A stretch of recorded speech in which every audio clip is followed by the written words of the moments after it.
देखो SC/ST act हम लोग पढ़ रहे थे, उसमें ये वीडियो नंबर है 6, ठीक है। तो 5 वीडियोस जिन्होंने नहीं देखे जाके देख लीजिएगा, फिर आगे के क्वेश्चंस को सॉल्व करिएगा। प्लेलिस्ट बनी हुई है, वहाँ जाके आप देख सकते हैं। तो चलिए क्वेश्चन शुरू करते हैं। विशेष न्यायालय का उल्लेख किस धारा के अंतर्गत किया गया है? तो बहुत सिंपल क्वेश्चन है। आपको बताया गया है कि विशेष न्यायालय जो है वो धारा 14, स्पेशल कोर्ट SC/ST के लिए किसमें है? धारा 14 के लिए, ठीक है। और ये कोर्ट जो है एक या एक से अधिक जिलों के लिए बनाई जा सकती है। कौन बनाता है? राज्य सरकार बनाता है। किसकी अनुमति से बनाता है या किससे सलाह विचार विमर्श करता है? तो जो हाई कोर्ट है अपना इलाहाबाद, उसके मुख्य न्यायाधीश से नहीं, मुख्य न्यायाधीश से। बात समझ में आ गई? तो स्पेशल कोर्ट किसके द्वारा बनते हैं, किस धारा के अंतर्गत? धारा 14। राज्य सरकार द्वारा अनुसूचित जाति जनजाति के विरुद्ध अपराधों के विचारण हेतु सत्य न्यायालय को विशेष न्यायालय के रूप में तो अभी बताया गया है धारा 14। सामूहिक जुर्माना का प्रावधान किसके अंतर्गत है? तो सामूहिक किससे बताया गया था आपको? ट्रिक कौन सी थी? सामूहिक 16 धारा 16, ठीक है। तो स्पेशल कोर्ट 14, सामूहिक 16 याद है? सामूहिक 16, सामूहिक जुर्माना का प्रावधान धारा 16 में। अनुसूचित जनजाति अधिनियम के तहत विधि और व्यवस्था तंत्र द्वारा निवारक कार्रवाई का प्रावधान। तो निवारक जो है 17 निवारक, 16 सामूहिक जुर्माना, इससे भी नहीं माने को निवारक यानी उस स्थान से हटाने जैसी व्यवस्था कहता है धारा 17। 448 IPC की धारा 448 का लागू न होना किस प्रावधान में है? तो धारा 18, ठीक है। 438 IPC की धारा SC/ST के मामले में 438 लागू नहीं होगी, यानी अग्रिम जमानत का प्रावधान, ठीक है। अग्रिम जमानत से संबंधित था, आपको वीडियो में बताया गया है। तो ये है 18। तो देखिए 438 है, यहाँ लास्ट में 8 आ रहा है, 18 में भी लास्ट में 8 आ रहा है। तो 438 अग्रिम जमानत जो है किसमें नहीं है? 18। 360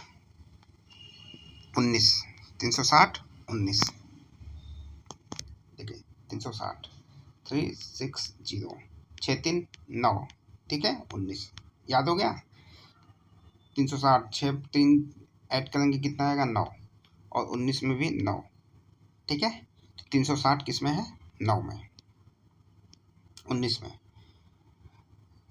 अंतर्गत अपराधी परिवीक्षा अधिनियम के उपबंध का लागू न होना। तो ऑप्शन बी 19, ठीक है।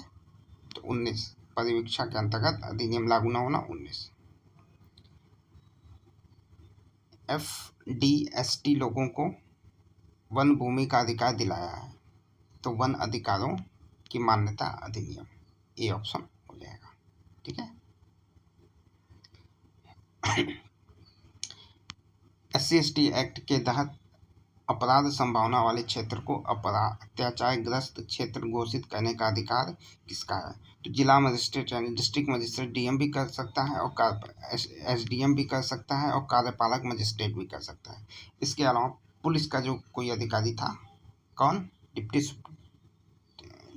सुप्रिटेंडेंट के ऊपर, वो भी जो है वो कर सकता है। तो आपको 4 चीज़ें बताई गई थी जो है अत्याचार क्षेत्र घोषित कर सकता है। कौन? DM, SDM, कार्यपालक मजिस्ट्रेट और पुलिस अधिकारी, ठीक है। SP से ऊपर के रैंक के।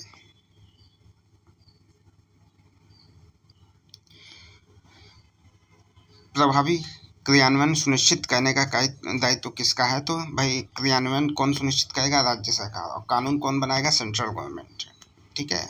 तो ये स्टेट गवर्नमेंट हो जाएगा, राज्य सरकारों का।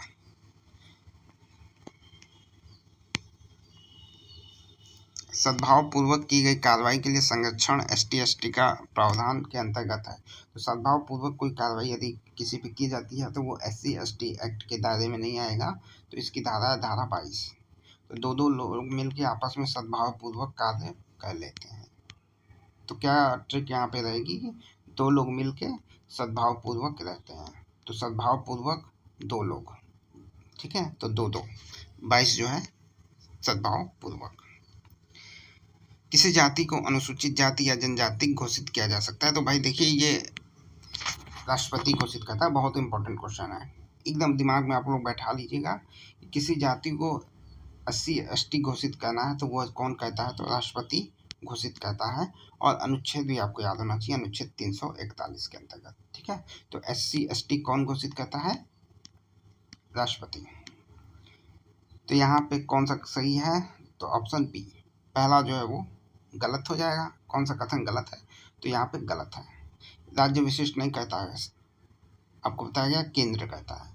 और 2021 में पंजाब में अनुसूचित जाति की आबादी प्रतिशत सर्वाधिक है, ठीक है। तो कौन जो है एक अनुसूचित जाति के लिए एक राष्ट्रीय आयोग जो बनाया गया है, यह एक संवैधानिक संस्था है या संवैधानिक निकाय है, ठीक है। अनुच्छेद 338 के अंतर्गत बनाया गया, तो अनुच्छेद 338 में बनाया गया है और यह एक संवैधानिक प्रावधान है, संस्था है। नियम बनाने की शक्ति किसकी है, SC एक्ट 1989 के अंतर्गत, तो ये आपको बताया गया केंद्र सरकार। चलिए, इससे जितने भी क्वेश्चंस बन सकते हैं वो सारे क्वेश्चंस आपको करा दिए गए हैं, ठीक है। पहले आपकी थ्योरी कराई गई है 4 क्लास में और 2 क्लास में क्वेश्चंस, तो टोटल ये 6 क्लास हैं SC ST एक्ट पे। 1 घंटे से कम समय में आप जो है SC ST एक्ट अच्छे से कर लेंगे। प्लेलिस्ट में बनी हुई है मूल विधि की प्लेलिस्ट, उसको जाके पूरा आपको देखना है, ठीक है। और आप हमारे टेलीग्राम से जुड़ जाइएगा, जो भी इंपॉर्टेंट PDF है वहाँ पर आपको मिल जाएगा। कोई और क्वेश्चन है को आप कमेंट बॉक्स में पूछ सकते हैं और वीडियो को लाइक कर दीजिएगा। धन्यवाद।